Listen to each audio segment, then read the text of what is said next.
बाबर आजम का रिसेंटली एक लंबा चौड़ा इंटरव्यू आया थ्रू पॉडकास्ट, और इस पॉडकास्ट के अंदर मुख्तलिफ जो है वो इम्पॉर्टेंट क्वेश्चन किए गए और सवालात भी किए गए, और इन तमाम सवालात का इम्पॉर्टेंट जो आंसर्स थे बाबर आजम के, उसको हम मुख्तसर करते हैं 9-10 मिनट के अंदर, और इसके ऊपर जो है थोड़ी सी रोशनी डालते हैं। और इसके अंदर बहुत से ऐसे क्वेश्चन किए गए जिनमें उनकी परफॉर्मेंस के हवाले से, उनकी वर्ल्ड 11 के हवाले से, और इसके अलावा जो ज़िंदगी का उनका जो सफ़र था जिसमें बहुत ही एक अनप्लेजेंट जो मोमेंट है वो कौन सा है, और इसके अलावा बहुत सी और चीज़ें भी जो है वो डिस्कस की गई। तो सबसे पहले हम स्टार्ट करते हैं पीएसएल के ऊपर जो है उनसे क्वेश्चन किया गया, खसूसन पेशावर ज़ल्मी की परफॉर्मेंस के हवाले से, और इसके अंदर जो कुछ प्लेयर्स हैं उनके हवाले से उनके उनसे जो है वो डिस्कस किया गया कि जी थ्रू आउट जो है अगर आप पेशावर ज़ल्मी के प्लेयर्स को देखते हैं तो उसके बारे में आपका क्या कहना है। तो उन्होंने मोहम्मद हारिस के ऊपर बात करते हुए कहा कि उनको मज़ीद मेहनत की ज़रूरत है। आई थिंक उनको मज़ीद कंसिस्टेंसी के साथ रन्स बनाने होंगे ताकि वो बेहतर परफॉर्म कर सकें। देन उसके बाद अली रज़ा के ऊपर भी बात की गई। अली रज़ा के ऊपर उन्होंने कहा कि जी उनको दबे अल्फाज के अंदर उन्होंने ये कहा कि उनको मज़ीद थोड़ा सा जो है वो तैयार करना चाहिए, इनके ऊपर प्रेप करना चाहिए। इन शॉर्ट वो ये कहना चाह रहे थे कि उनको जो है एक डोमेस्टिक सीज़न या 1 साल उनको दोबारा मज़ीद टेस्ट किया जाए। और फिर उसके बाद मोहम्मद रिजवान के ऊपर काफ़ी ज़्यादा डिस्कशन की उन्होंने, और उन्होंने कहा कि अगर मैं किसी की कैप्टनसी के अंडर खेलना चाहूँगा तो वो मोहम्मद रिजवान होंगे। एंड देन उसके बाद मोहम्मद रिजवान के ऊपर जो मीम्स वगैरह बनते हैं, ख़ुसूसन जो इस वक्त मीम गर्दिश कर रहा है, या तो विन है या तो लर्न है, इसके ऊपर जो है उन्होंने बहुत ही संजीदगी से जवाब देते हुए कहा कि आई थिंक मोहम्मद रिजवान को इन चीज़ों से बिल्कुल भी फ़र्क नहीं पड़ता। वो एक स्ट्रांग माइंड पर्सनैलिटी हैं, और उनका जो स्पिरिचुअल बिलीव है, यानी उनका जो रिश्ता अल्लाह ताला की ज़ात के साथ है, वो बहुत ही पीएस है। और आई डोंट थिंक सो कि उनको इन चीज़ों से जो है वो फ़र्क पड़ने वाला है। एंड देन उसके बाद उनसे ये पूछा गया कि अगर आप अपनी ज़िंदगी के अंदर अगर किसी एक मौके को जो है या किसी एक पल को क्रिकेटिंग कैरियर के हवाले से अगर ख़त्म करना चाहे तो वो कौन सा पल होगा। तो उन्होंने एशिया कप 2023 के की तरफ जो है वो इशारा करते हुए कहा कि अगर काश कि अगर उसको मैं ख़त्म करना चाहता तो मैं ज़रूर ख़त्म करता। आई थिंक वो जो शाहीन शाह अफरीदी और बाबर आजम की जो है ड्रेसिंग रूम के अंदर थोड़ी बहुत अनबन हुई थी, तो वो उसी की तरफ जो है वो रेफ़र कर रहे थे। और देखा जाए तो डाउनफॉल वहीं से ही स्टार्ट हुआ पाकिस्तान क्रिकेट टीम का। एंड देन उसके बाद उनसे ये भी पूछा गया कि यूएसए के खिलाफ जो मोहम्मद आमिर को जो है वो सुपर ओवर दिया गया था, उसका जो डिसीजन था वो किसने लिया और उसका डिसीजन किसका था।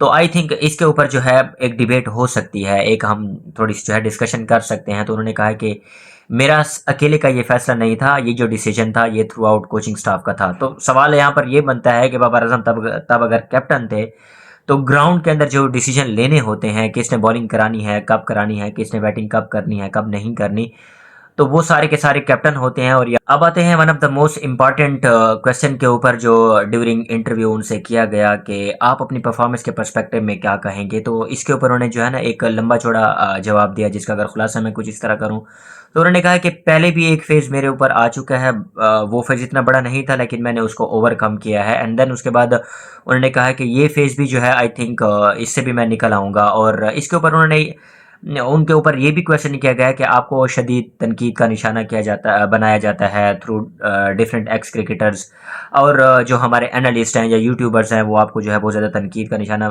बनाते हैं। तो उनके ऊपर उन्होंने ये आंसर दिया कि मैं देखता रहता हूँ अक्सर औकात, और मुझे जवाब देना जो है वो अच्छा नहीं लगता, लेकिन मैं अपनी परफॉर्मेंस के थ्रू उनको जवाब दूंगा। और जब उन्होंने कहा कि मैं देखता रहता हूं, तो ख़ुसूसन मेरे ख़्याल में बाबर आजम पर अगर बहुत ज़्यादा तनकीद की गई है तो वो एम शहजाद की तरफ की गई है, तो वो उसी की तरफ उन्होंने इशारा किया।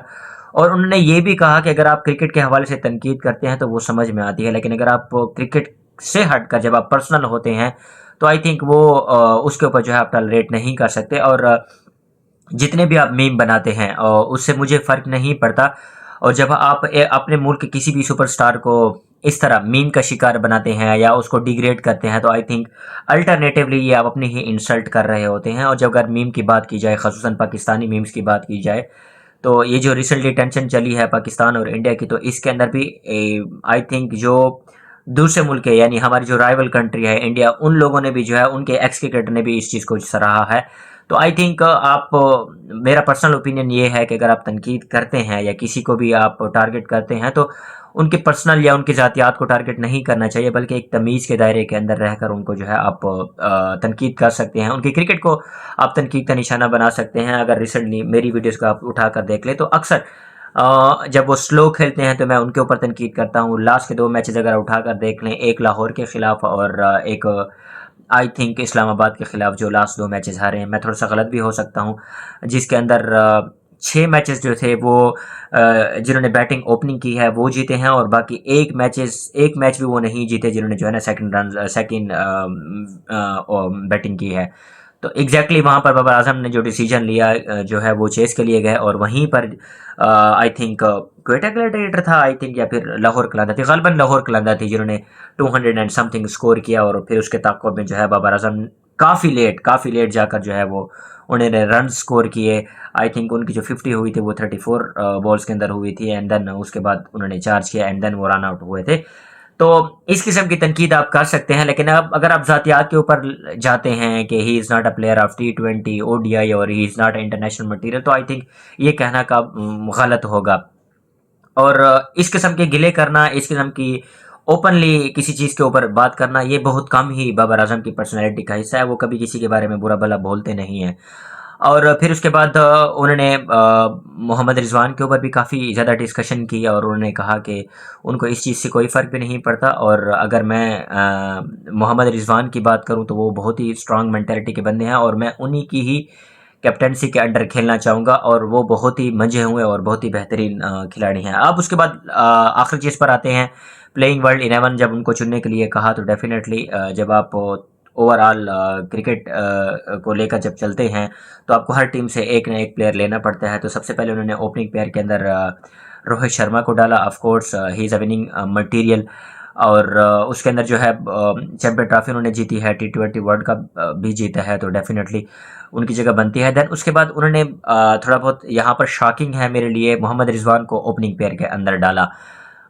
मे बी क्रिकेट से हटकर जो उनका स्पिरिचुअल बिलीफ है, जिस तरह वो स्ट्रांग मेंटेलिटी के पर्सन हैं, मे बी उस वजह से डाला हो। और देखिए ये जो PSL का सीज़न रहा है वो बाबर आजम के लिए पेशावर ज़ल्मी की तरफ से अच्छा नहीं रहा, और लाहौर मुल्तान सुल्तान की तरफ से मोहम्मद रिजवान का भी कोई सीज़न अच्छा नहीं रहा। लेकिन अगर आप प्रीवियस परफॉर्मेंस देखें तो लगातार आई थिंक मुल्तान सुल्तान 2 दफ़ा रनर अप रह चुकी है, और 1 दफ़ा वो चैंपियन भी बन चुके हैं, तो आप इस चीज़ को भी देख सकते हैं।